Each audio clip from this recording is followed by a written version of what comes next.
Hello there, fellow fish keepers. It's Mike with the Fish Tank Barn, and I'd like to welcome you back to another video. If this is your first time here, go ahead and consider hitting that subscribe button, ding the notification bell, so you don't miss any updates here on the channel. So this is a really special video for me, because this is my first aquarium talk to a local aquarium club. It's my home club, the Motor City Aquarium Society. The title of my talk was How to Photograph and Video Your Fish 101, a beginner's guide to better fish pics and videos. This is meant to be more of a beginner presentation to go over some basic functionality, define some different definitions on how to use your camera, some things you'll hear when you start talking about cameras. So go ahead, check out the presentation, and we'll catch you back on the other side. All right, we're here to talk today about a little bit of fish photography. So I've titled this the How to Photograph and Video Your Fish 101, Beginner's Guide to Better Fish Pics and Videos. So just a little bit about me. These images here. First we've got the Dodge Ram. I work for Chrysler. Buy steel. Used to work in finance, but now I buy steel. I also have a YouTube channel called the Fish Tank Barn.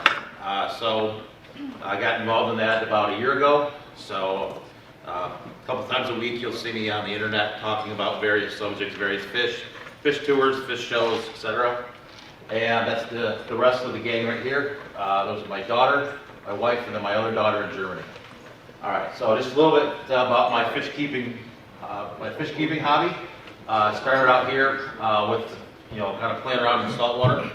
I was a member of the Marineland Aquarium Society of Michigan, also the MBI breeding clownfish. Angelfish are a favorite. Started dabbling in freshwater probably about 2-3 years ago. So I was playing with some African cichlids, gudeids, other live bears, and some other various fish. And that's actually a picture of the barn itself. It's basically an outbuilding on my property. It's got about 60 some tanks in it right now, ranging from 245 gallons all the way to 10. Disclaimer, I'm not a professional photographer, not responsible for your bad pictures, wedding photos, Facebook posts, and anger from the fish police. All right, a couple of truths on photography. Cameras are like golf clubs. Your success depends on the player, does not depend on the club or the camera. Like fish keeping, photography is a lifelong learning adventure where continuous improvement is required. And last but not least, when making videos, audio is king. And then let's go through some common aquarium definitions. First we'll talk about focus. So the idea here is it perfectly focused, but it's not too bad. And then this obviously is out of focus. So focus is basically a function of the camera's lens and aperture settings. The object in focus is supposed to be crisp and clear. There's a better example coming up later on in the presentation. And then the exposure is just the amount of light recorded on the lens of the camera itself. And then we'll talk a little bit about ISO. So that's basically your light sensitivity. So as you can see here, this ISO right here is 800. The ISO right here is 3600. You can see this image is a lot brighter than that one. So you can play around with your ISO settings, and you can make your image lighter, brighter. So all of these things will combine basically to make a very good image. So this we're going to go through the definitions, because you'll hear these terms when you start playing around in the photography forums and everything else. And then we'll kind of actually get to the exposure and how to do a fish photography itself. So shutter speed is basically the speed of the shutter. So you can see here, this is another basically the same picture at 1/60th of a second versus 1/400th of a second. Again, you can see the difference. So another thing you'll hear about a lot is aperture and f-stop. So aperture, they're closely related. It's the opening of the lens, so it's almost like your pupil of your eye. And then the larger the aperture, the more light gets through. And then f-stop is just the measurement of that. So if you have an f2.8 here, and then you got an f7 again, narrower pupil, the brighter the picture. If this one's wider, actually it's darker. All right, so this is the picture I was referring to earlier with the focus. So my daughter here is very much in focus, and then depth of field refers almost to the background here. So basically, I shot this with a 50mm lens, and you can see here This is called bokeh, and it's basically very blurry while my daughter is perfectly in focus. So if you're shooting this on a different lens, this would all be in focus, and then my daughter would not stand out as much. And then we're going to play, this will take a little bit, but we'll show you a little bit about what's in my camera bag. So first thing here, I would say everyone get a tripod. There's one sitting back there as well. But this helps it so you don't have the camera shake and everything else, and you can adjust this. You get these on Amazon, 25, 30 bucks. And so basically, you know, it goes up like this. You can put the legs out. And the basement of my fish barn is basically the floor is uneven, so you can actually adjust the legs so that it's level. The next thing I'll show you guys is this. This is, I didn't flip the slide. I don't know, out of order. Okay, so we'll do the cell phone tools first. I would say the most important one is this is called a gimbal. So if you turn it on, you put your phone in it first. But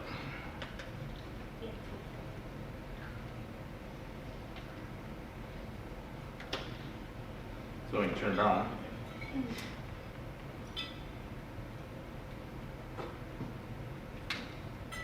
so it allows you to walk around. So when you're taking a picture, it keeps it smooth. So if I'm filming like in a crowd, like say if I'm filming you guys, it'll keep it smooth. Whereas if I'm holding like just a normal like selfie stick or something, it'll jerk all around. So that's the gimbal. You can get these.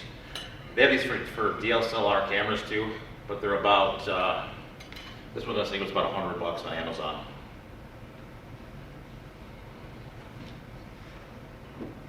And then you've got your various other tools here.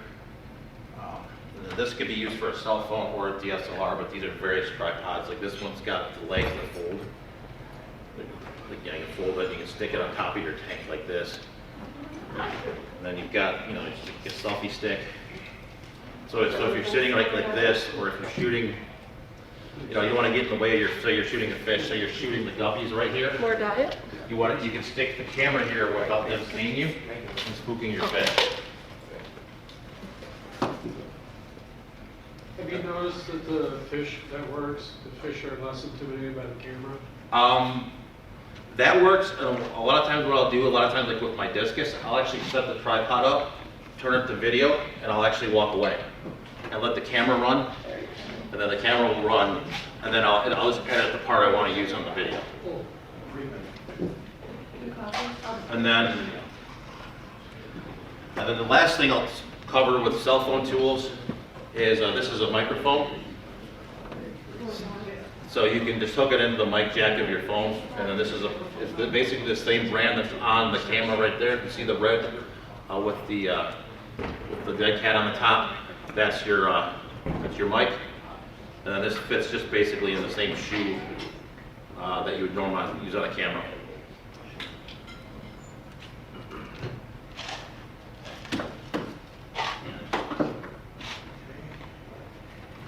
So we'll talk about a little bit about cameras now as well. So this is the camera I use. You can use any DSLR, but this is a Canon SL2. I have two of them. There's one in the back as well. These are about $500, but it's your working level. You know, if you have a fish room, I would say get something like this. There's an SL3 out as well as some mirrorless cameras like the Canon M50 as well.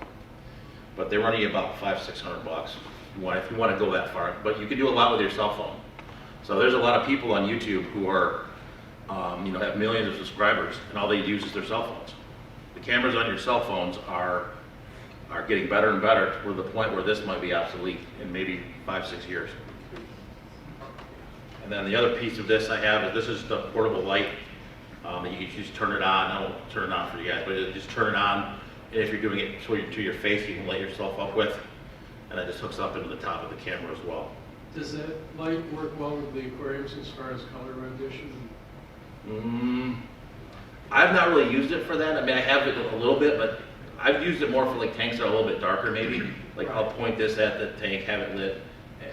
Does it still look, I mean, because LEDs over a lot of tanks really make the colors look strange. Yeah, the good thing though is like a lot of the post-processing programs now are so good that you can actually just take it and you can color correct a lot of it, even on your phone. Just the simple, like Apple or Android editor that's just in the camera. You can edit a lot of it and make it look pretty good.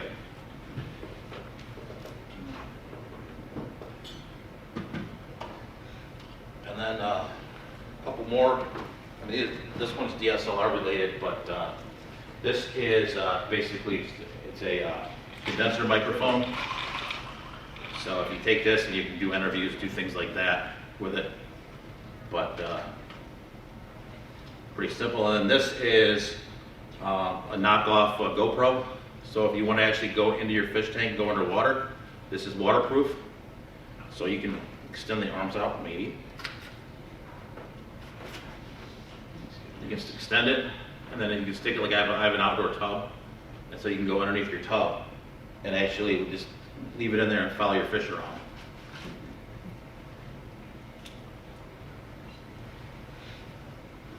And then the last piece of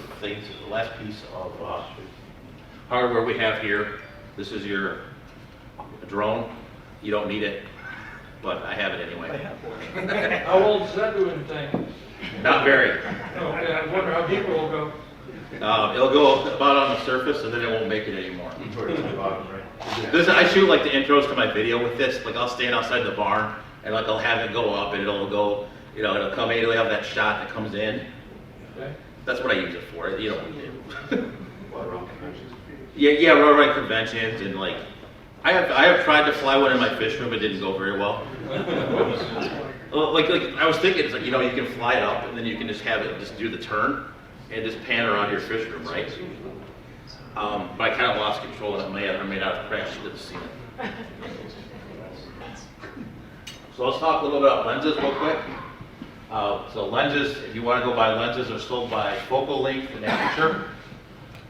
So focal length, basically the angle or how wide the lens is.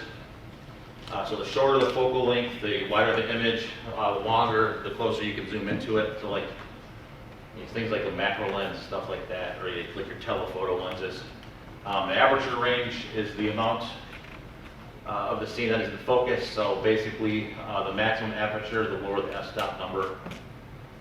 So then we have zoom versus prime lenses. So your zoom lens, so if you buy a typical camera, what it comes with is an 18 to 55 millimeter lens. So it's just your typical, you know, telephoto lens. Okay, which is this one right here. So this is your standard that comes with your camera. So if you just so you can zoom it in and zoom it out. So that would be a zoom lens. And then the other lens is it's called a prime lens. And so this is a prime lens. It's called the Nifty 50. So this is a 50 millimeter wide angle lens. That was what shot the shot with my daughter in it. On the back of the camera, on the back of the camera right there, which I probably shouldn't have done that, is it's basically a 24 millimeter wide angle lens. So a lot of the focal lenses are great for like vlogging or if you're taking pictures like with my daughter and stuff like that. So let's get to the part now of the brass tacks of the of kind of shooting pictures of fish themselves. So first thing I want to cover here are the rule of thirds.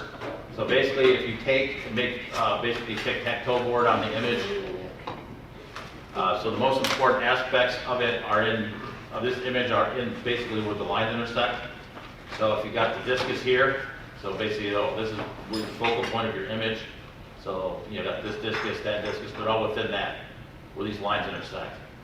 So that's basically the simplest, way to kind of, frame your shots, right? So if you think of that grid line, and you can go ahead and put the, put what you want to have focused on in there. All right. Second thing, clean your glass. I'm going to show you a video in a second where I didn't do that, but it's more for a demonstration purpose. But I like this Fritz glass cleaner. So basically, you got the spray that on the tank. It's harmless to your fish, and then you use the towel here. And then this rule, don't chase the fish. So I'm gonna go ahead and play the video here. In the first part of this video, you'll see fish chasing, maybe. So I'm chasing the fish here. So you can see I'm going up and down with the camera, trying to chase this $100 million area. The only one back and forth.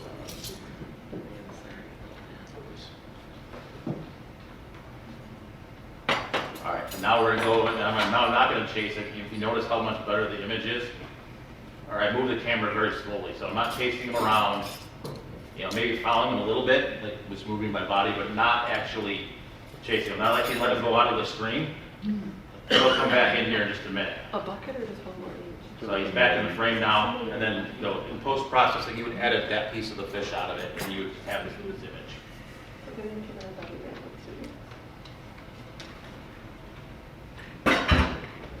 So the other thing, another trick here is shoot from an angle. And this doesn't show it very well, but my silhouette is back here. So what you want to do a lot of times is if you're shooting a tank and you're coming through the back of the tank, is put yourself in an angle and shoot it like this so that you don't show up in the background. So last piece of this is be patient. You've got the office space guy here. You might need multiple shots or video takes to get what you want. So I've had this a lot of times with a lot of different videos or fish, or shooting pictures. You sit there and you just click, click, click, click, click, click, click, and you finally get the one that you want. And then so getting to the post-processing piece of this is I have my picture. Post-processing software is your friend. You can do, there's a lot of even things on your phone now that you can do. I do a lot of my thumbnails on my phone. I do, for the first probably 6 months of my YouTube channel, I did it on my phone. There's a program I use called LumaFusion, which is excellent. But if you go here, these are some examples of all the programs that are on your phone. So I use this program as a background eraser. Basically what you can do is if you want to take like just yourself and to get rid of the background of it, you can it's kind of fun to play with. You just take a picture of yourself and you can actually delete all the background like this, kind of draw on it. It's kind of an interesting little app. There's an app called Canva. I don't use it very much, but a lot of people do. You've got the Adobe products like Photoshop, which people have heard of, Lightroom, Adobe Premiere is a video editor. So you've got LumaFusion, which I mentioned here. And even if you're an Apple user, the iMovie app is very good as well. And then there's some other audio fix, and there's Fonto, and there's plenty more. If you go on your app stores, your Google Play Store, there's a ton of them. And then PC programs, I edit all my videos in something called Filmora Wondershare. It's about $60, but you can go to the Adobe suites again. If you're an Apple user, you've got iMovie, and then Audacity's for audio, and then again, there's a million different programs. So I'm going to show you guys a little bit of an editing example here. So this is the base photograph here. This is a Santa Maria Endler. So this video does go a little bit long on this part of it, but so basically this is, so bring this image in your mind here of this, the Endler is kind of, this is what we start out with, so kind of break point. And then, so I took the exposure down 25 points here. So you can notice that this is a little bit darker now. Actually, it's a little bit lighter. Screen, and then the next piece of this here. So we took it up 25, so made it a little bit brighter here.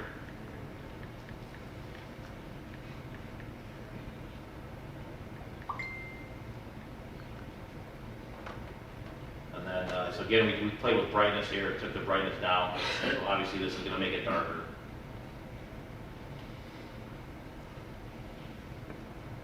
Now, again, the next one's going to be, we're going to take it up 30. So I just want to show you, as you play with the different editing pieces, how you can go back and forth, and combine all of these things. At the end of it, you'll get the image that you want. And so we played with blacks, and so you can play with blacks on here, change the black color. See, so the Endler kind of pops here a little bit, especially like the black bar. And so you can add it. You add it in this one.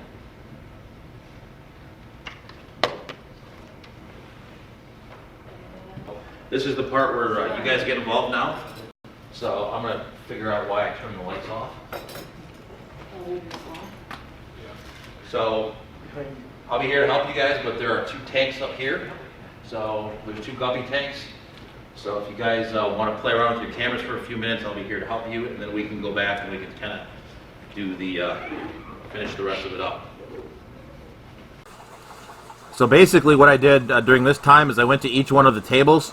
I did take a picture of the guppies that were at the tank in the front, and basically just showed them all the elements that were just in your camera on your iPhone. So we went through the various exposure, brilliance, etc. So just follow along here as I take the guppy picture and just change the various elements on it.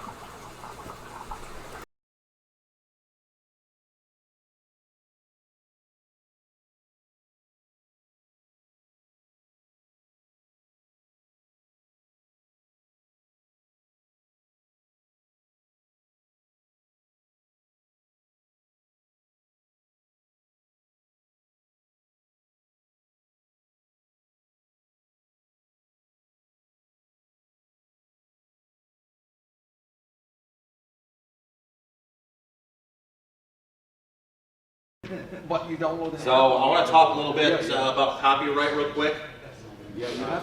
Just because a lot of people get upset about this. You'll find, you take a picture of a guppy, and the next thing you know, somebody's got it on their for sale site. So this is kind of, you're at the police car here. So don't use anyone else's stuff. Real simple. It did? You find it? How can you copyright a product? A lot of people will put like an image, like so. Yeah, see, that's the app. Yeah, you can put this, like, for example, so I've got the fish tank bar thing here. So in theory, that's like a copyright. You can, right on your phone, actually add your signature onto the picture. So that then, like I went once and I was Googling cuttlefish eggs, and the first thing that popped up was my picture.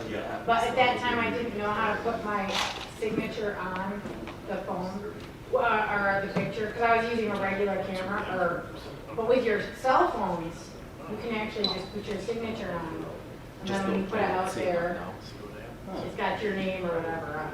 How are you watermarking? How are you putting the picture? Are you doing it manually or is it automatically? Using markup. Markup? Yeah. I have an iPhone, so I use markup. I don't know. So you're manually like signing the photo? Yeah. Okay. So one other thing I wanted to show you guys that I didn't show you, I forgot that we were talking a little bit earlier. So if you start playing around with salt water, you get into a lot of the blue light. So there's a company called Polyp Lab that makes filters. So you stick this right on your phone, and you can take really good pictures and video with this. So you stick this right over your phone. Does that block the blue light? Yeah, there's an orange and like a yellow filter. Zoom lens for your phone like that? Yeah, that's another thing too. You can buy, and unfortunately I couldn't find them tonight, but I do have some lenses that you can sit there. You literally, there's clips right on your phone, and they work pretty well. So the one that I would recommend if you were to buy one is called Moment. They're a little pricey. They're $100. You got to buy the special case and stuff, but they're really good lenses. You can even go with the $25 ones that are on Amazon. They work real well too. All right, so if you guys want more, first of all, I am going to put this on my YouTube channel. I've got it recorded back there, so if you guys want to refer back to this, just check the channel out. So there's a couple other people you want to follow if you want to get a little bit more into photography, especially with fish. So you got the Swisky channel. This gentleman is, if you've heard of Aquarium Co-op, he is actually the person who runs the camera, edits the videos and everything.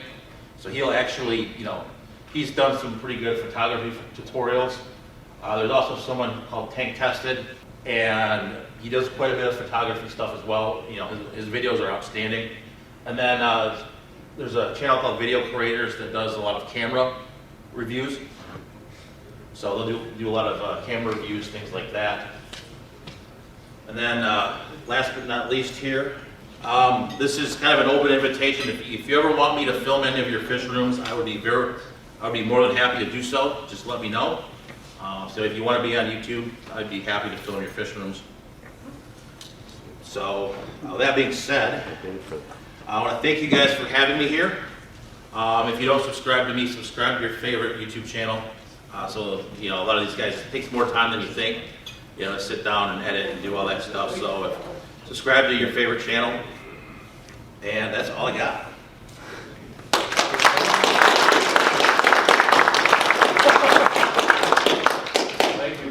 Well, guys, I hope you enjoyed that presentation. It was a lot of fun to put together, and I actually learned quite a bit too, just going through the camera, going through the different settings, changing things up a little bit.